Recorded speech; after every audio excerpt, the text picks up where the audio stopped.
and welcome to the nightly restorative check-in. You are here with the National Parents Union. It's Friday, October 23rd. Yes, that means there are 11 more days to vote. For those of you who don't know me, besides being parched and starting off that way, I'm Dr. Enjolie.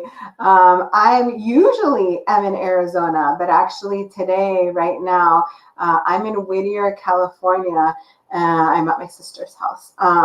And, you know, it's important to me. I always acknowledge, right, the original peoples, the original caretakers of the land. So I was taught today, actually, by our guest that we are on Tongva land. Or Tongva territory. So I want to acknowledge, right, the original caretakers of this space. So the nightly restorative check-in is the brainchild of Marisol Quevedo. Marisol, I was just about to doctor you, so you might have a PhD in your midst. But anyway, the brainchild of Marisol Quevedo. So she actually hosts the show on Mondays and Wednesdays, and I host on Fridays, and so we tag team. But the way that I conceive of this show, or at least how she thought about it, is that this is a check-in for parents, for educators, for caregivers.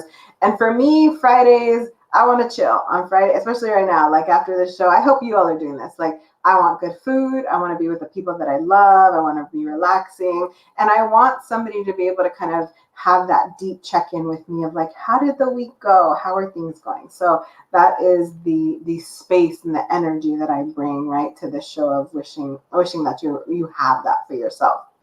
Cool. So she brought me on the show originally because I am a hypnotherapist, a psychologist, and a professor.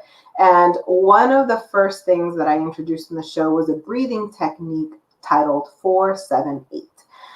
So I want to maintain the integrity of the show. And hi, Demetrius. I want to maintain the integrity of the show and make sure that we continue with that breath pattern because it's actually one of the things that weaves together mine and Marisol's broadcast. So the way that you engage in the breath pattern is you inhale for 4 seconds. You exhale for 7 seconds. Sorry, wait. I'm already starting off bad. Hold on. Okay. Inhale for 4 seconds, hold for 7 seconds, release for 8 seconds, and we do that 4 times around. And I will count it out for you. So that inhale of that 4 seconds, it really is a kind of a quick, full, big breath. You're holding for 7, and then one of the parts that I find a little challenging is then you're exhaling for the 8 seconds, but it's almost like you're holding your breath. So if you can imagine exhaling, pumping the brakes, that's what that exhale is like. This breath pattern is effective for several things, certainly stress, anxiety, but also for those of you who maybe struggle to go to sleep or fall to sleep, or you wake up and you're unsettled and you want to return back to sleep. This is an excellent breath pattern to use for that. I use this breath pattern for my transitions, meaning like if I'm going from one meeting to the next, it just helps me arrive. It helps me kind of leave that other stuff to the side. So, all these ideas and uses, and I would love to know actually the benefit that you all are getting out of this breath pattern if you all want to share, because so many of you, especially your regulars, you've done it for a long time now. Okay, so I'm actually, this is good. I'm feeling my excitement, you guys. I'll be super honest. I was coming in a little, how was I? Distracted. Some of you know, like I'm grieving right now, just a little off. But dude, this camera turns on and I'm like ready to go. So I feel all the energy that I usually have to do the show, and I'm so grateful for that. But for this breath pattern, it's not going to be good. So I need to like rein myself back in for a second. All right. There we go. So I always encourage you all to close your eyes, right? I kind of call it uncrossing your body. If you can't close your eyes or you don't want to, I at least, right, focus on the floor, focus on your lap. Visually, it's really easy to get distracted, and you want to be able to give all of your attention to this breathing. There we go. So I'm even just kind of getting you set, right, with talking you through this. All right, so go ahead and take in a natural breath. Inhale and exhale. And the next time you inhale for 4, 3, 2, 1. Hold. 2, 3, 4, 5, 6, 7, release. 2, 3, 4, 5, 6, 7, 8. Inhale. 4, 3, 2, 1. Hold. 2, 3, 4, 5, 6, 7. Release. 2, 3, 4, 5, 6, 7, 8. Inhale. 4, 3, 2, 1. Hold. 2, 3, 4, 5, 6, 7. Release. 2, 3, 4, 5, 6, 7, 8. Inhale. 4, 3, 2, 1. Hold. 2, 3, 4, 5, 6, 7. Release. 2, 3, 4, 5, 6, 7, and 8. There we go.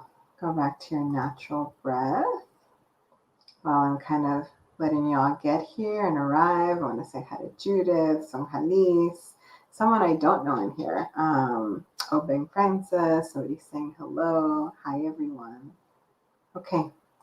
Really, I feel the need to kind of, I don't know, coach, but explain, just encourage you all to realize what your relaxation response is. So again, I kind of get a sense of how you're doing, because right after that, I just had more breath. I had more breath, like my belly was more expansive when I was inhaling and exhaling. I was able to take a deeper breath. So there's so many ways that our body tells us that we're in relaxation mode versus stress mode. For some of us, I always think about like if your eyes water, if you yawn, if you kind of digest, right? Like your tummy growls, if you really want to stretch, right? Those are some indicators. Maybe your shoulders drop a little bit. For whatever reason, I'm feeling called to kind of give you all some markers and some points, because our body will communicate to us in really subtle ways that it's whether it's stressed or anxious. But if we don't pay attention, then we ultimately have to kind of get the message a little bit more loudly than we wish. So for whatever reason, I wanted to explain that to y'all. Okay, so let me finish introducing myself, right? I said who I was professionally. I wear many hats, but who I am personally and as far as my community is really important to me. So I'm originally actually from where I'm at right now. I'm originally from Southern California, not Whittier. So I never actually shout out my city, but I'm from Diamond Bar, which is on the border of LA County and Orange County. My father is Afro-Cuban, and so we are from Taino and Arawak descent. And my mom is from Guatemala, from Maya territory. You all have met, well, I always say that, and then I correct myself. You have seen, experienced my siblings, right? Because they were some of the first guests on my show. And if you missed that, you can go back to the archives. I'm also a mom. I have a 20-year-old daughter, and oh my gosh, you guys, she's going to be 21 like in a month. That's crazy. Okay. I'm having mom reactions. Okay. And another identity that is particularly important to me and salient is that of being a widow. I am a member of the Siwapatli Collective, which is a group that we focus on Indigenous mothering. I always say we hit on aspects from womb to tomb, right? So Indigenous mothering, Indigenous women, and their families.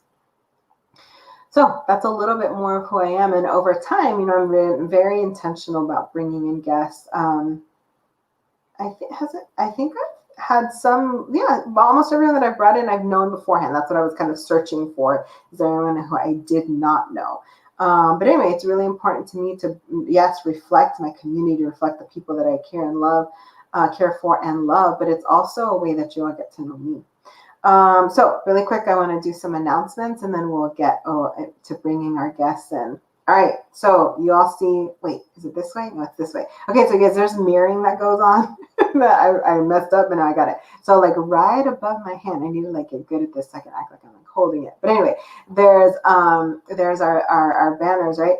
The Every Family Votes campaign is live and well. We want everyone to vote, everyone that can. And if you can't vote, that doesn't mean that you get to disengage from this process. I'm like being super mandona, kind of telling y'all what to do, right? There's so many ways that you can help. You can help drive people. You can make sure, just because you can't participate in the voting process doesn't mean that you can't inform those who are voting on your behalf. So everyone participate. Again, there are 11 days. I want to encourage you all to go to the nationalparentsunion.org, to our website, and to become a member. It's free. All you got to do is, right, kind of fill out the application so that we can connect with you. We want to be able to inform you of all the things that are going on. And NPU does some amazing things. One of the things that is going on is on November 5th, I was about to say December, I'm all over. November 5th, we have our first town hall where we are going to be discussing the results from a national survey where we are reimagining education. We have some heavy hitters that are going to participate, but the biggest heavy hitters truly are you all as the parents and educators and caregivers. But Arnie Duncan, he was the former Secretary of Education under the Obama administration. He will participate along with some of our fabulous and fantastic NPU delegates and show hosts. Okay, so that's enough for announcements right now, but get involved, right? Get connected. That will be right after the election. Hopefully we'll be celebrating and not being sad. And I realize that can mean different things for different people. Okay, but so I want to bring in our guest. His name is Jose Malvido. He's a junior. I didn't even know that about you, Jose, that you were a junior, but you're a junior. Anyway, so Jose and I go back for quite some time. He is, since 2000, he has been the North American coordinator of the Peace and Dignity Journeys. And so we're actually going to talk about that. It's a spiritual run that covers various territories all the way from Alaska to Panama. And it's this intercontinental spiritual movement that works to unite Indigenous peoples throughout really all of North, Central, and South Americas. He's also the director of community services at Chicanos Por La Causa in Arizona. And he's experienced working in healthcare, Native American, and Indigenous philanthropy. So he is an all-around badass and somebody that I'm very grateful to not only like consider my friend, but also somebody that I love and care for like a brother. So hello, Jose. Hi, good to see you and in this format. I I really know, it's appreciate so that. different. Excuse It me. is. And we got the memo. We got the turquoise necklace. And dude, I told you before I was gonna wear my turquoise. I was gonna bring my turquoise necklace, and I forgot it. But anyway, I had it. I have it on in spirit. For sure. Let's have you. I talked about you professionally. Let me have you kind of more fully introduce yourself. And actually, I have to give you credit. Thank you. You were the one who told me that I'm on Tongva territory. So let's have you more fully introduce yourself. However it is that whatever you'd like the audience to know about you.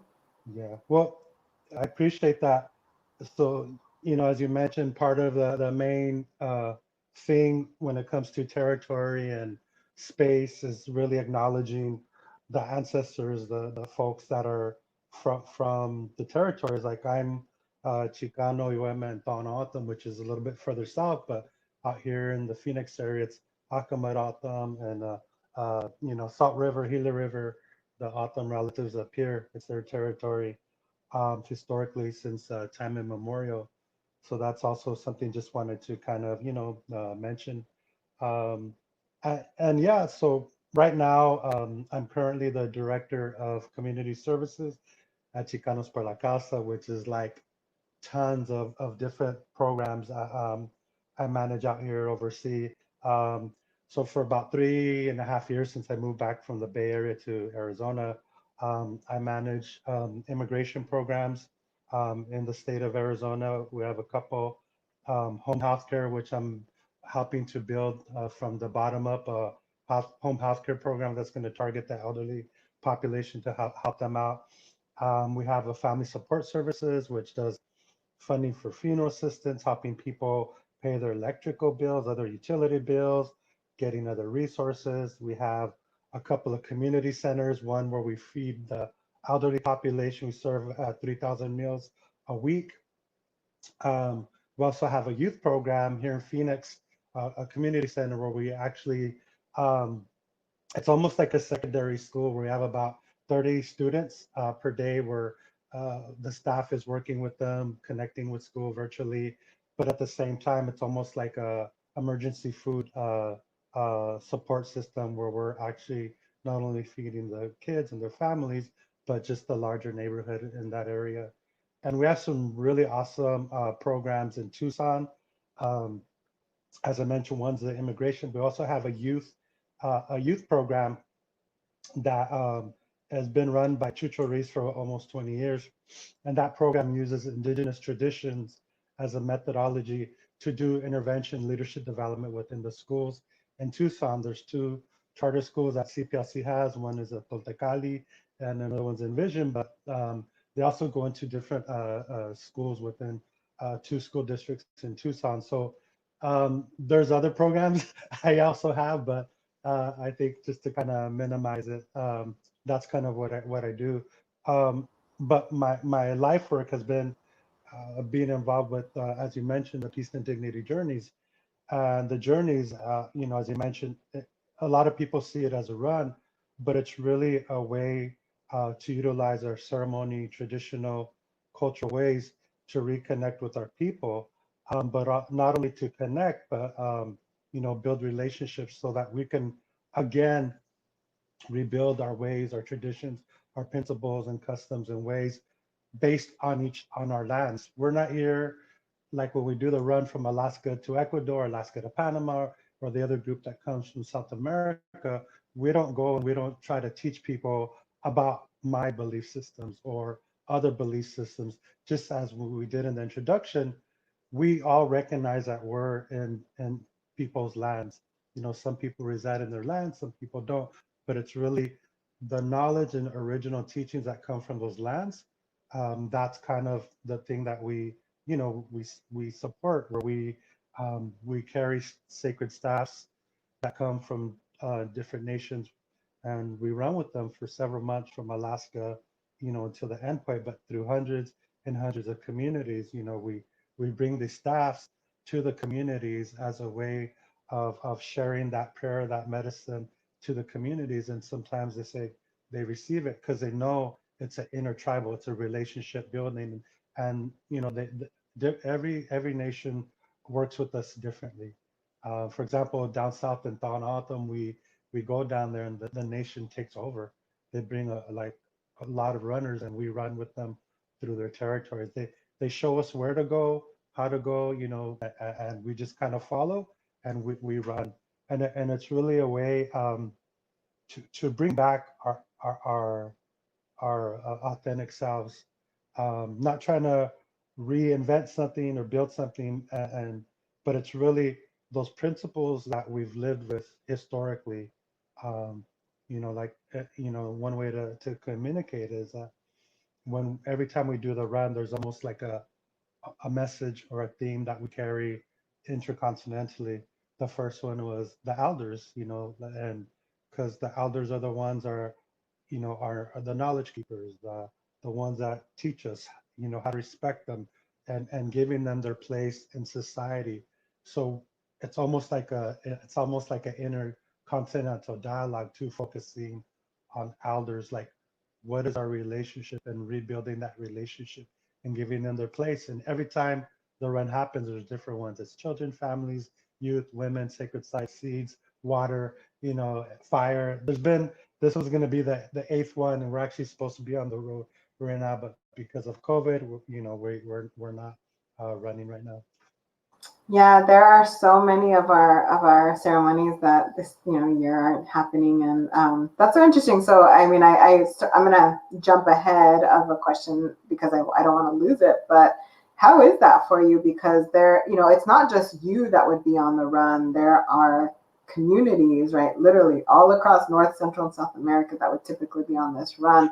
So how are you coping with not being on the run? And you guys, I've never been on the run, but I've supported it because what I understand is that when run time comes around, runners are kind of, their hearts are still on the run. Yeah, well, there's been people that committed already to start and quit their jobs, put their life on hold, and were ready to go. And we were communicating with organizers and community members in Alaska and Canada, and they were saying no.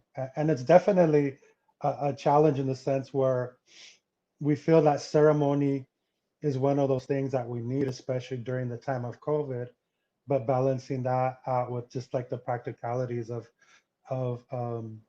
not practicalities, but just the other part of, you know, potentially spreading it. So we some folks want us to run because of that, and others are like, no, we can't do it. And there's not like a consensus, and there's been a lot of lively dialogues, and it's been hard to kind of figure that out, because in some way ceremony and prayer does take care of a lot of stuff, but then uh whether it can do this, I don't know. Like, this does have an energy, and like the Kogis from the south told us about that, that it does have energy, but whether or not this type of work that we do could counteract that, I don't think that's the case. But um I just we just go with what the communities say, um, and the way the communities, we go at their pace, and they're saying no, so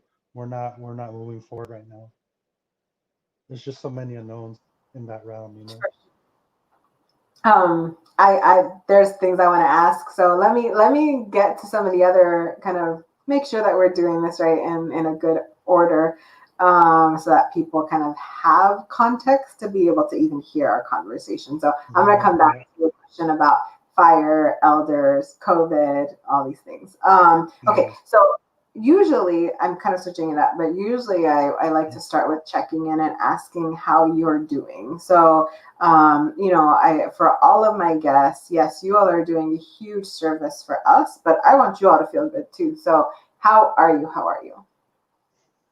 I'm pretty good. I'm doing good. I feel good. I think I was trying to follow the breathing exercises, but I was having some issues with my camera. But but I actually got bumped off, and I got back on just in time. But I'm doing good. I feel good. I just feel really happy to be, in this conversation. I think one of the things that we're kind of touching base is that a long time ago you helped me.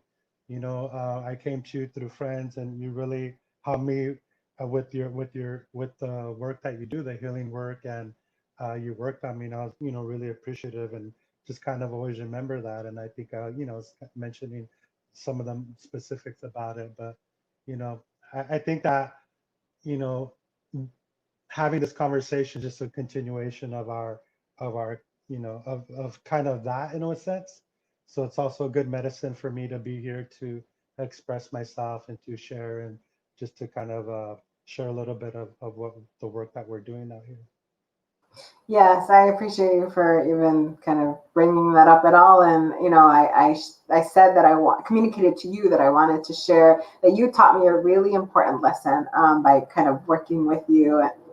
And it wasn't the first time. So the first time it was cool. You came, you were referred through a mutual friend. The session was, I felt really honored that you trusted me to kind of hold what you were asking me to hold. But then it wasn't until about either, I think, our second or third session, that you gave me a gift that I still hold on to. So y'all know, right? Like I said, I'm widowed. My husband, my dad passed away 11 years ago. And so I spent some time right after that in California, several months. I was just kind of in transition, as you can imagine, trying to figure out what I wanted to do, because I don't probably communicate about this sufficiently enough, but all of my biological family is in California. And then really, you guys can feel all the connections that I have in Arizona. That's all. I don't have any biological connections to folks in Arizona. It's all spiritual family and community. So I have, two families, or this really extensive family. But anyway, the point is that, So in that time frame, I wasn't in Arizona, and you had called me during that time frame, and you wanted a session. And so I referred you to the person who, at that time, I would work on me.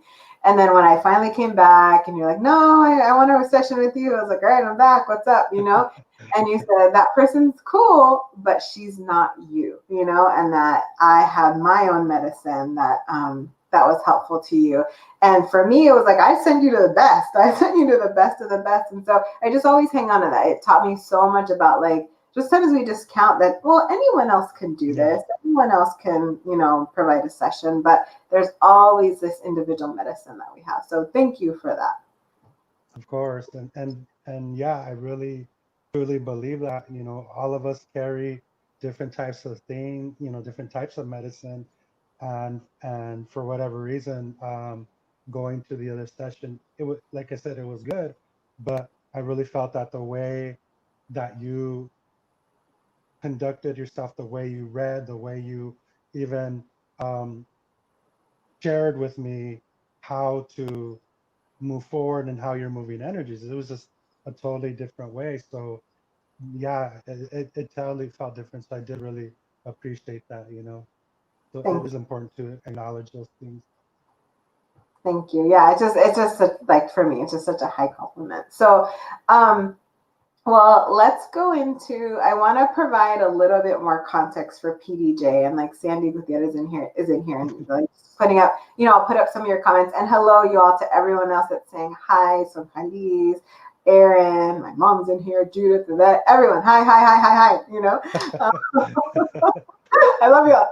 I feel like I don't want to miss people. But anyway, let's talk about provide context for the Peace and Dignity journey. So I'm gonna, if it's okay, I want to try to give how I understand it as somebody who's not run, because it's, first of all, it's one of the most beautiful things I've ever heard of in my life. The few connections that I have to it, and actually, Sandy Gutierrez, the person whose comments is here, her father is one of the, I don't want to say originators of the run. You correct me on what language to use.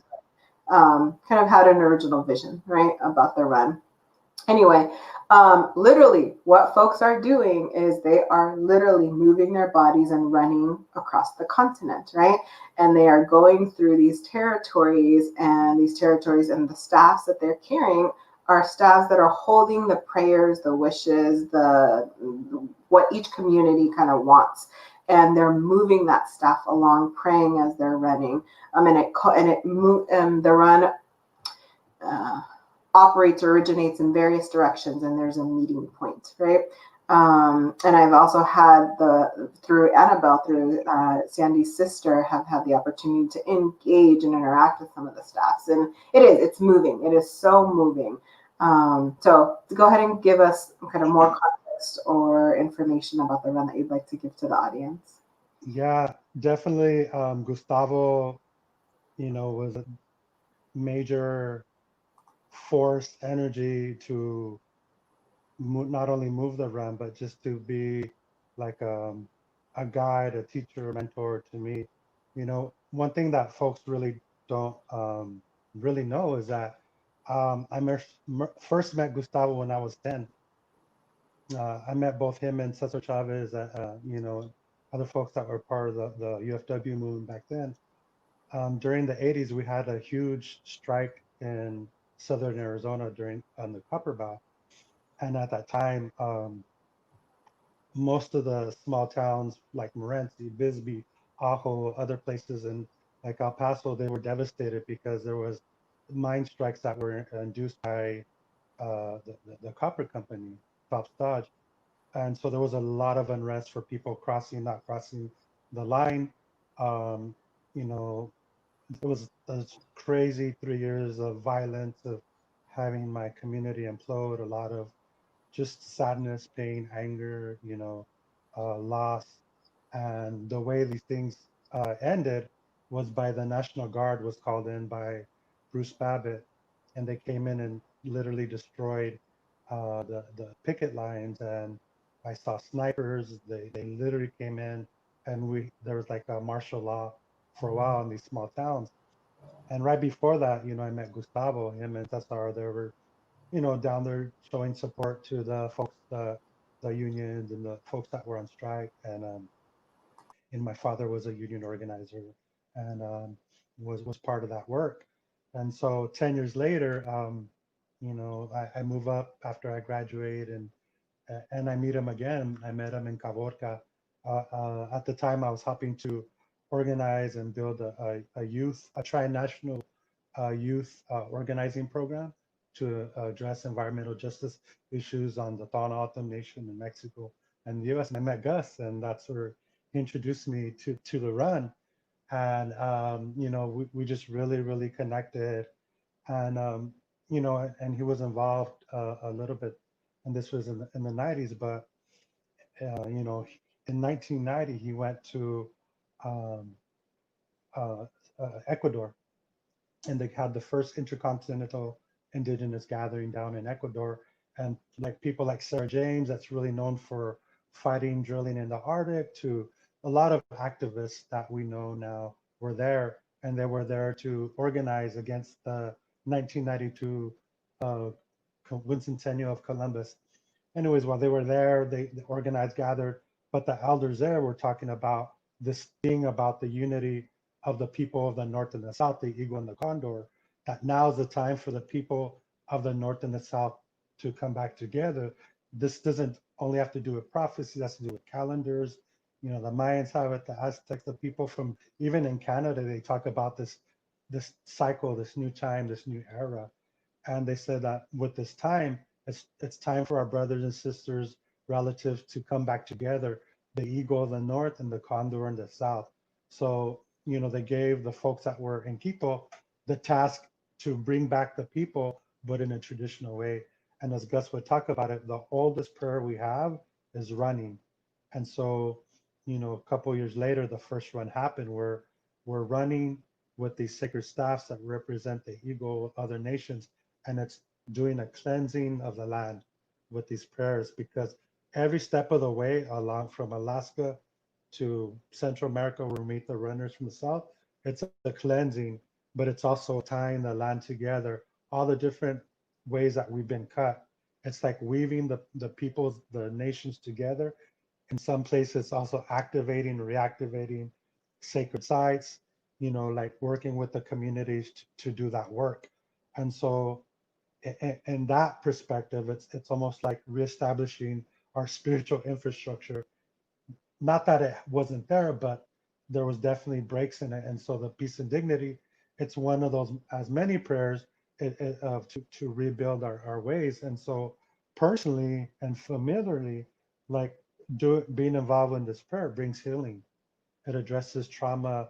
There's been people that have been alcoholics that join, they change their life. People who bring the ceremony in their life, and domestic violence, different types of violence, or just even unbalance, helps people out. And it's not that we're doing it, they're finding something in the altar and connecting through the altar to their ways as a pathway to find balance. And you know that's a lot of times people get caught up in the distance and the running through the long territories, but that's only part of it. The part of it is really reconnecting ourselves with the land and what that means to be, to reestablish ourselves to the earth, to challenge ourselves, that perspective of the Western ideology, uh, epistemology that has over 2,000 years old, that has been coming in and really forming our ways of looking, seeing the world, but really finding ways to have pathways to bring those to us. And some of that is ceremony. And this is just one of many ceremonies that's out there. And forgive me if in any way my desire to kind of help people wrap their minds around it, if I spoke at a turn or labeled something incorrectly, No. or like just missed the mark. Yeah. And I don't know that I did, but I mean, I want to apologize if there's anything that I say that's like incorrect. And that's just kind of also me just being like humble and knowing that I don't understand all of this, and so there's just inherently I'm gonna make some mistakes, and I humbly make them. Like, it's okay, I want to learn, And that's one of the things that I kind of have gotten out of like ceremony, right? Of that, like I'm not gonna know everything. Nobody knows everything. But also, I think what's important too is you can feel me. I often use myself as a model, right, for anything that I talk about, right? You can feel me trying to negotiate, wanting you all to be able to follow along in the conversation and wrap your minds around things. This is what we mean when we call Western, right? Or colonized kind of context of putting the mind before the heart and the spirit, or, or just. Right. And so then the other part is then I'm sitting here and I'm also saying, you know what? I know that y'all are going to get exactly what you need. And I trust that the beauty of this is going to touch your heart, or whatever parts of it needs to be touched. And then for some of you, it's not going to hit, and I'm just going to like relax on that, Yeah. That I want to weave together the fact that was a part of the conversation that we had last week with Dr. Koponka Sochil, about just centering our stories and centering our experiences, right? And not having to explain it for someone else. And people are going to grab what they grab, And this is also, I brought you on too, because we were making the point that every day is Indigenous Peoples Day. And I'm sure that on the run, which takes quite a bit of time, you all feel that every day is Indigenous Peoples Day. Yeah. I have a question. So, and it's related to the run. And so it's related to, like, I want to go back to, like, so you all were, the theme or the focus was fire, and I think about that.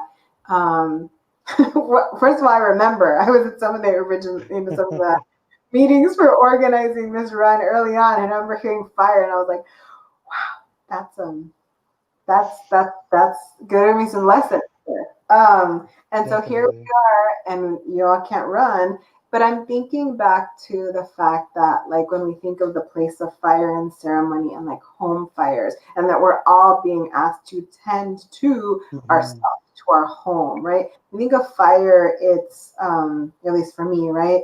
It's the energy, it's what gives life, it's what gives vitality. You can't let it, you shouldn't let a fire be extinguished if it's in the center of you or the center of your home, right? You have to tend to it. You have to take care of it. And that's what we're being asked to do in COVID. I also think about the connection of fire, electricity, lightning to people that have passed on, right? And that now I'm like, wow, fire means something actually so different to me. And maybe it was the choice to make this a run related to fire was, ordained, divine, right? Intended in other ways. Where are you all at, all the organizers at with the theme of fire now?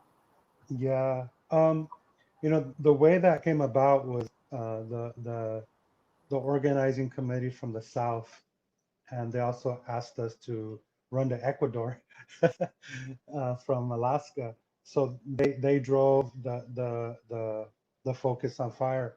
But I think that one of the things that you mentioned is that it quickly transitioned when we realized that we weren't going to be able to run. Is that there's at least two fires that most communities tend to, and it's the sacred fire, and then it's and the home fire. They can be interchanged as well. But part of that is it's almost like if during this time it almost feels like a winter time that's lasted more than 3 months, or whatever winter lasts in Arizona. That's like a couple of weeks, if that. But Game of Thrones. winter, oh God, winter's coming, yeah. But I think, when we hear winter, like when the natural, it's almost like the earth, everything kind of rests and goes to sleep, and it's a time of like introspection.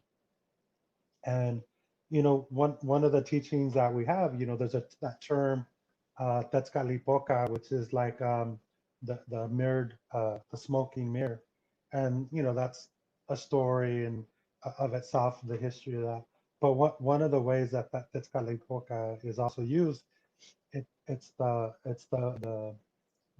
smoking mirror, but it's also that smoking mirror we have inside. It's like that smoke, um, that we follow to our inner heart, our spirit. It's almost like they say that the longest distance is between your mind and your heart. It's that same process where we follow that smoke to our heart, and that introspection is really finding like it's an opportunity to be at home and to really do that introspection and to just kind of figure out what's going on with life, what's real, what relationships are important, what to do, and some of my close friends, that's been kind of um, whether folks in California out here, that's been kind of the theme where people are really looking inside and using this opportunity instead of, oh, I can't do something, I can't be out there, I can't do this. But what is this also allowing us to do? It's allowing to really look at ourselves, uh, just kind of figure out where we are, to pause in a sense, and kind of put everything else in the background and really look inside. How am I, what's real to me, what's real to my heart and my spirit, and how am I going to follow that to move forward. So that's been kind of like the theme with the folks with the runners. Every once in a while we have calls and they love to sing, and that's kind of like that same thing, fitting the spirit, while even though we're far apart. Yes. I do. Like, I love hearing about the run, and so I love a lot of people, right? I have a lot of people that I call my family that their family originated because of the run, right? Or they have a connection to the run. And so I feel the same way that I feel when I'm with them and when they're talking about the run. It's just like listening, and in some ways I know that part of my connection, or like my desire to help in the minimal ways that I've helped, support people on the run, is because I've done those things too, meaning I've gone to other spaces, other countries, other territories, like in service, and I really I connect to the idealism of like youth, I connect to the Mhm. desire, what makes you, like the prayer that you have that makes you go and do something. So what I'm dancing around is like, for example, I went to Tanzania, right? And I kind of worked out there for several months at a time when I was in graduate school. And so I know what it is to like then have to get donations to kind of have people support you so you can go work somewhere else Yeah. for it, yeah, that's like when you have that heart of philanthropy, of humanitarianism, when you feel connected to something bigger than yourself, that's the manifestation, in some ways, one of the manifestations in the extension. So I just connect to all of the philosophy that is behind like seeing our connection to other people and spaces.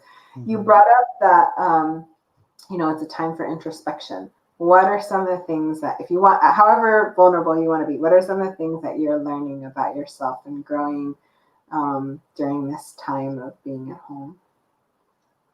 I think that for me, um, I'm so used to getting up and going every couple of years and just being gone for almost a year. And I think for me, just really, it's been to really remember and connect with the land that I'm from, as being from here, and which has kind of been challenging because I'm from Ajo, Southern Arizona, and my parents are still down there, and it's a challenge because I don't want to be around them. They're older, and just I've been doing as much as possible to be safe, but me and my brothers and sisters have made that pact, and nieces and nephews that they have, to just really not be there, and that's been challenging. you know I've been really thinking a lot about my grandparents, the ones who are no longer with us. Just recentering myself as being part of a community that, out of necessity, I had to leave in order to kind of survive and come up to go to college, and then at some point to go to grad school, and then just really live in the Bay Area and not be connected to the community. So there's like a sense of loss in a sense too, because even though on one hand I feel like I've been doing work that's been good for the community, time has gone by and there's been a lot of people that have either passed or life has happened, and it's almost like, yeah, I came out of warp speed somewhere into this reality, and it's like everything has changed. And so there is a sense of loss with that, and but there's also a sense of just trying to get reconnected, and along with that, I feel that one thing that I did mention is after every run, for whatever reason, I kind of get sick. I think I was mentioning that, doing intense ceremonial work for a weekend, a few days is a lot, but if you imagine doing it for 8 months, um, it kind of, I think it's almost like one of those things where your spirit is limitless and it wants to continue moving and growing, but your body and your mind and your heart has a limit. And when every time we finish one of those cycles with the run, those things kind of clash. And I think that one of the things that we're talking about is just getting some support and healing from you, where every time that happens, like for whatever reason, I kind of fall into, I've had some uh, sickness, and um, that's come from it.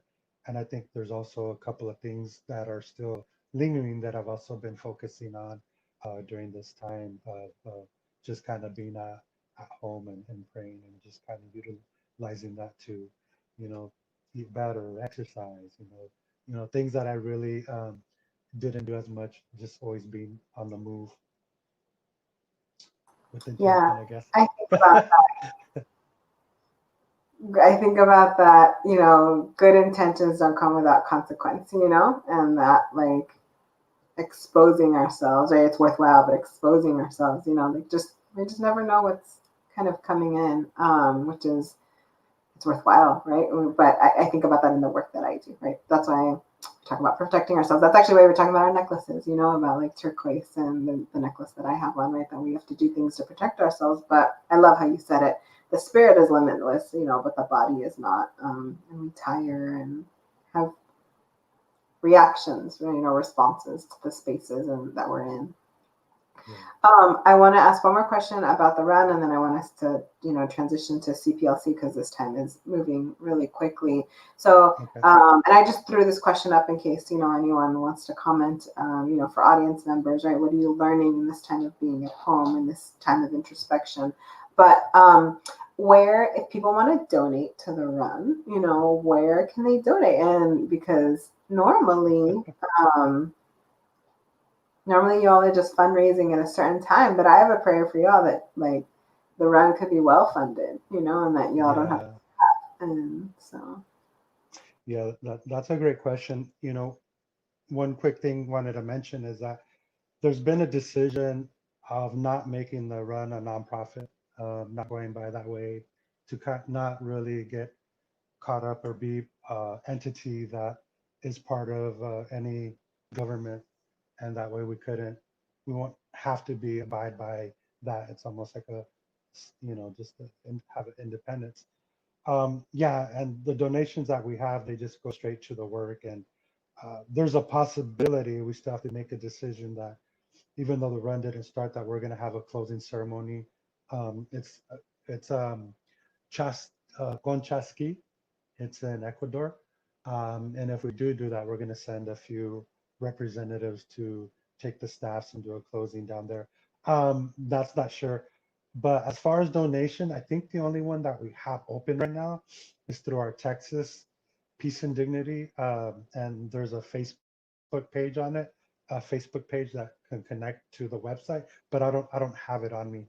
Um, we sometimes we have, I think websites and other stuff, that way we can make donations. But I think right now, we'll, it'll probably be better maybe, to just go to the Texas site, and that could, Vanessa Quesada is the one that does the great work out there. And Vanessa and Annabelle led the run in 2016. Both of them led it from Alaska to Panama. So they did an excellent job doing that. yeah, and so we can get, I can get the information from you afterwards, and we can put it in the comments, and that way it's archivable, and anyone who goes back to see this will get it that way. Or if somebody's watching and you have the information, you want to pop it in the chat, go ahead and do that. And I want to give love to my sister Annabelle as well.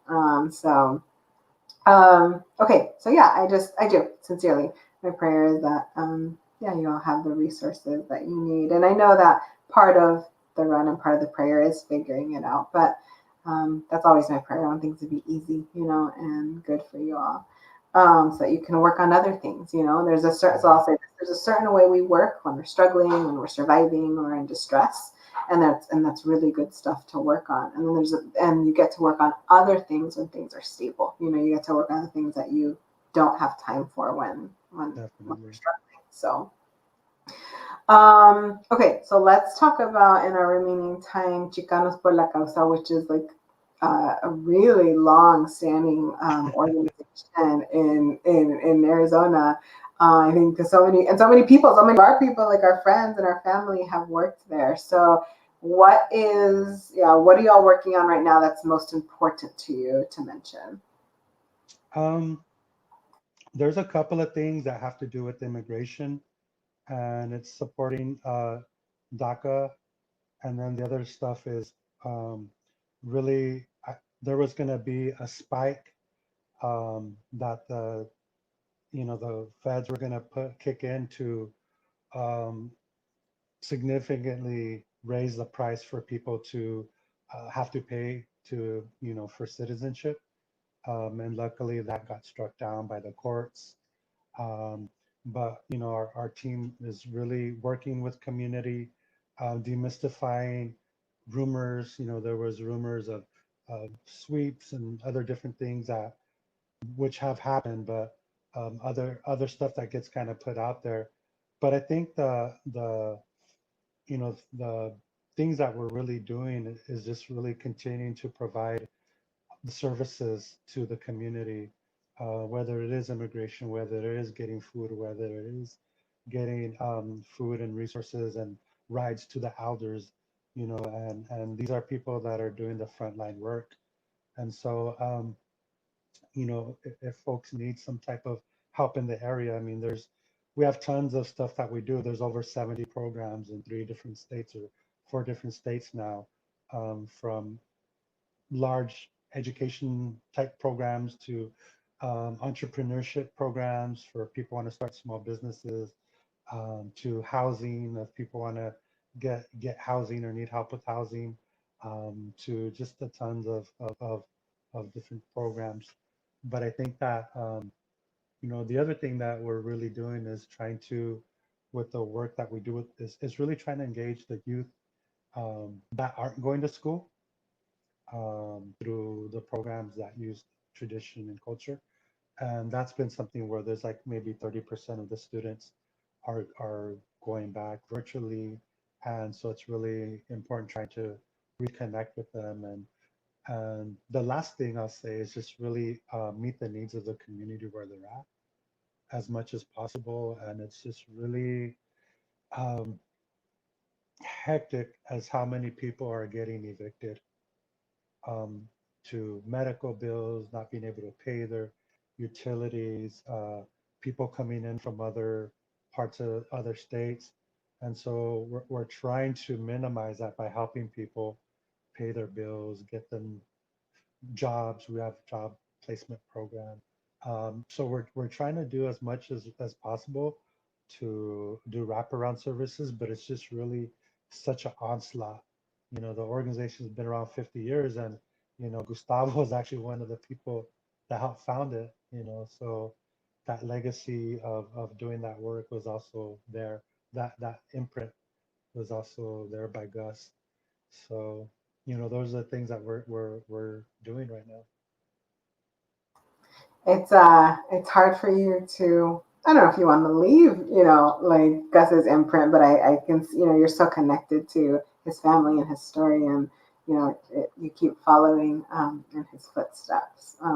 That's yes, that's a really interesting relationship. Yeah. I'm sure it's even more interesting to experience on your end. So Yeah, it's a trip. A quick story. I know you wanted to transition, but Gustavo is one of those really well known, they say civil rights activists. He's transcended indigenous rights, human rights.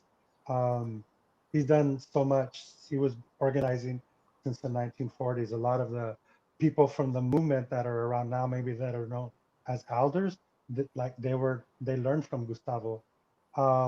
but we had a very strong connection, and he was crazy. Like he had a house in Tempe, and it was an adobe house, and I was helping him work on it, and told me pull up the truck to the side of the house, and all of a sudden this guy that's about 3'6'1", 6'2", like almost 300, 400 pounds with this huge beard is on top of the roof, and he gets a swamp cooler and he starts sliding it down the side of the house, and he's all catching.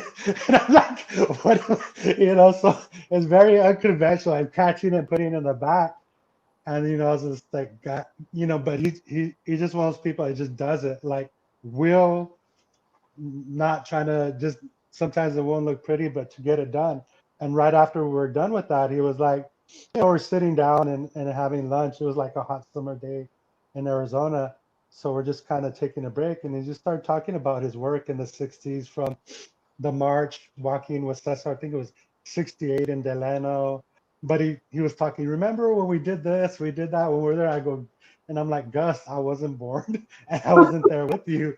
But it just kind of, we just had like that sense of just that it was like a strong connection that we had, So sometimes he would do that type of stuff, but you know, many people have a lot of strong uh, connections and stories about him. But I just wanted to share that little thing there. Well, and that's the energy. This is the energy that I know of the run, of like mishaps and silly stories and laughter, and like orient so that, having that orients like, a lot of pain or a lot of really serious intentions that bring people, to the run. So it's, the medicine, sure, certainly the medicine of laughter, and of connection. Yeah, and that's like every story I've ever heard of Gus. I did get to meet Gus, and his wife, and they're the Gutierrez family. Really fortunate to meet both of them. Yeah. Okay, so I feel like we could stay on that topic forever. So there was a question actually by Sandy, who one of Gus's daughters. We have four. Does CPLC have satellite offices outside of Phoenix, and how are you meeting with people with COVID happening? Yes, we have Tucson and Yuma. We have our immigration programs, and we installed virtual offices. We have a site in Houston. We have sites in Nevada. There's a homeless shelter that we run. Um, there's also like employment work over there. We're just opening up in the Los Angeles area, and there's several programs in New Mexico as well. And a lot of those have to do with feeding communities, feeding the elderly. And we have a Head Start that I think is also in New Mexico. So we have like a lot of programs, and a lot of it's doing the social distancing, wearing masks, but when possible, we really do use the PPE and the virtual offices, but we still provide the services that are needed. And one of those is also behavioral health and some mental health as well support. So I put up the websites for both CPLC, for Peace and Dignity Journeys, right? PDJ. So you can visit the websites. You can donate to organizations if you feel called to.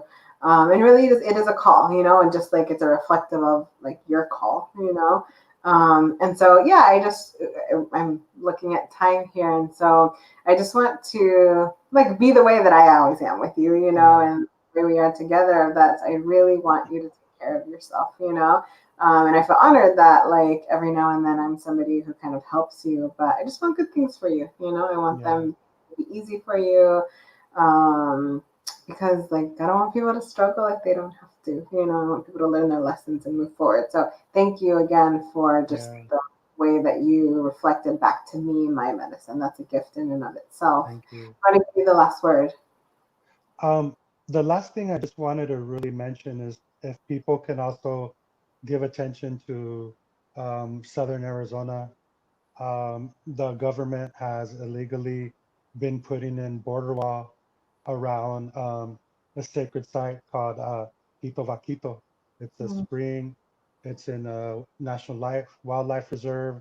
It's a place where the only place where desert pupfish are at, and they've been draining that sacred place. But it's the place of the Ajo AZ, which is also one of the O'odham peoples. They're like they're from the area, would travel all over Arizona and southern Arizona, and so that wall is not only disturbing graveyards, it's cutting off people from crossing from that area, the traditional area, the energy wise, but it's also preventing animals from migrating back and forth.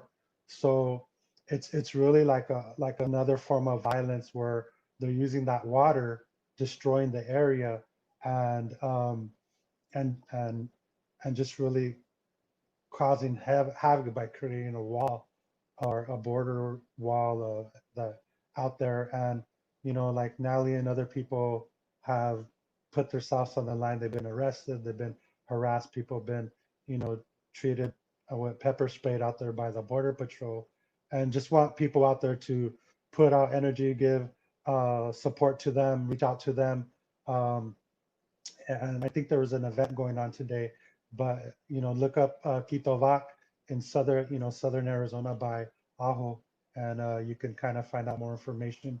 And you want to get involved, you can connect with the folks that are doing the work down there.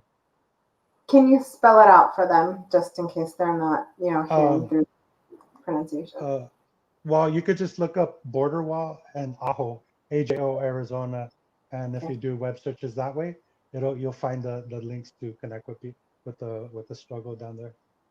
Got you. Yes. And, and I think that's actually a good way to round this out, before we sign off here, the importance of voting. And, if the idea of voting for the presidential for the president is what's getting you to vote, cool. But what's more important are your local votes, right? So judges, mayors, right?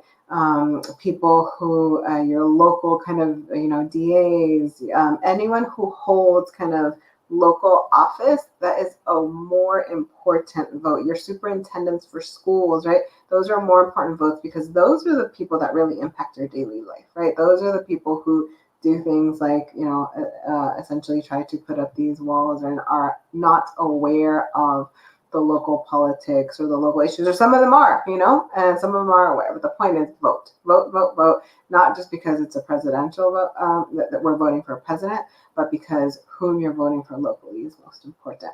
Jose, thank you. Thank you. So next week we will be on with Stephanie Noriega, who's actually from O'odham Space, O'odham Land there in Tucson.